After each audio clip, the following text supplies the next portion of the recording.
Anong gagamitin mo? Sa bahay yung isa ko. Ah, may isa pa. Nakuha ko lang. Hindi may nakuha yung isang bike. 4, nakuha.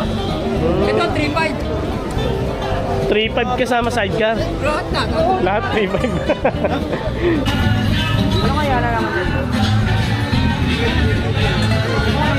Yeah, thank you. Kuya, yung PS3 mo magkano na lang?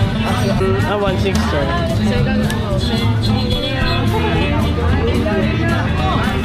Gusto ng PS3, 1.6 na lang, gumagana to ah. Okay. ML yung tatak. 150. JML mahal daw to sabi ni Eji. Nasa Magkano to? more or less nasa 1.8. Ah, sige lang po. Magkano? Nasa 1.8, 1.5. Wala, 1 plus daw to. Sa Watson. Oo, sa 1. Yan, tinesting dun sa kabila, gumagana. 200 binibenta, 150 tinawaran namin, binigay ni Kuya. Napakadami. 25 pesos. Mura ceiling ngayon.